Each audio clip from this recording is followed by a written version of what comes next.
Zapeljivost ni povezana le z gibi in besedami, ampak tudi z vonjem. Ena najnovejših študij kaže, da je s pravo dišavo ženska še lepša in zapeljivejša, kar ne drži samo za ženske. Če so prijetno dišavljeni, so očarljivejši tudi moški. Vonj odločilno vpliva na mnenje, ki si ga ustvarimo o človeku, in voh odigra ključno vlogo v odnosu do nasprotnega spola ter v dinamiki telesne privlačnosti. V praksi naš vohalni sistem oddaja sporočila, ki so povezana z drugimi čutilnimi sistemi, vključno z vidom. Skratka, dišava nas polepša. Ne moremo natančno določiti, kdaj je človek prvič uporabil dišavne esence. Eterična olja in arome že od nekdaj igrajo pomembno vlogo, tako v verskih obredih, kot tudi v umetnosti zapeljevanja. Skozi stoletja so se trgovci in kraljice trudili dokopati do skrivnosti, ki so jih skrbno varovali italijanski in francoski mojstri parfumarji. Oblike in dišave krojijo našo stvarnost. Kdaj se zavemo, da je napočila pomlad? Preprosto, ko vse diši po svežem cvetju.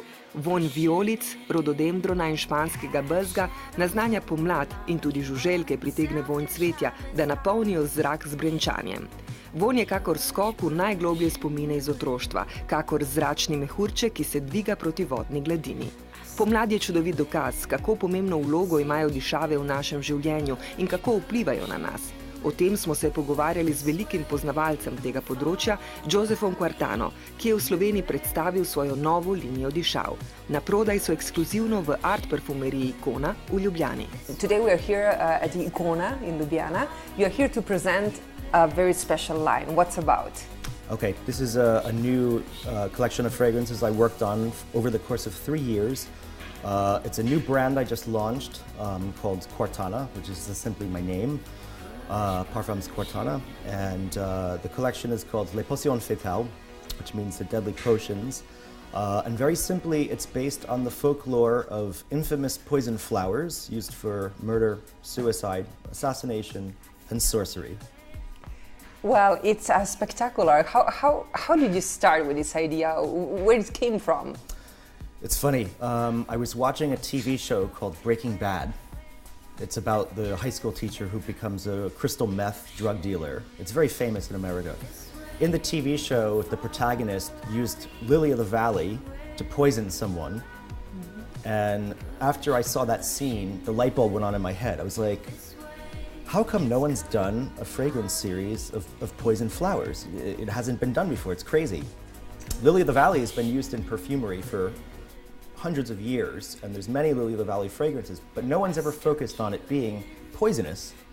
So I got the idea then to do a whole collection, basically. It was only supposed to be 6 poison flowers originally, because like with my other company, 6 Scents, we always make 6 fragrances. So I was gonna do 6, and in the end we wound up doing 9, actually, because the perfumers were so excited about the concept. So I was like, all right, let's do it. So it took a long time. It was, how difficult it was for you to find out which are the poison flower and which also smell well, because I think they don't smell well. I mean, they don't smell in the same way. Exactly. Well, it was months of research, basically.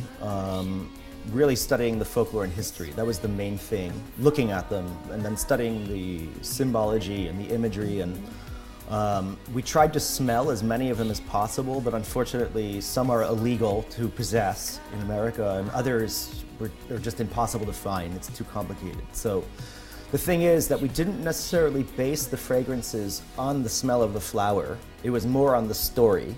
So we used our imagination to interpret, in some cases. But for Mandrake, we really loved the smell of that flower. That was a pleasant one. Like Datura, for example, is kind of sour and not so pleasant. So it does smell poisonous. But Mandrake smells like apple, like red apple. So that became the crux and the heart of that particular fragrance, in fact. Which is, in your opinion, the most, let me say, fascinating part of the perfume industry where you are working right now? Because you came from the fashion field.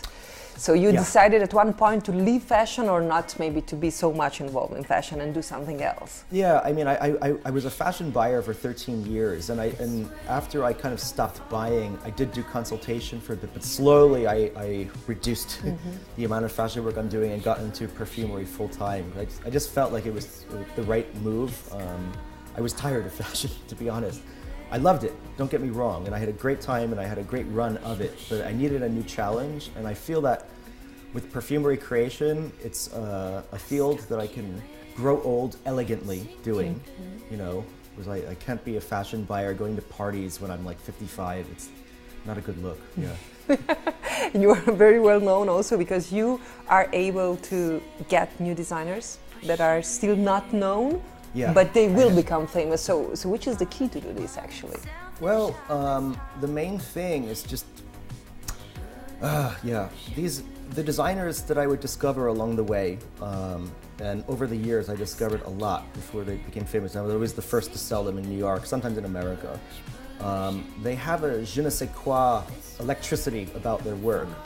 It's like a talismanic quality that is imbued into the garments that I can see. So some people can't see it, I can see it.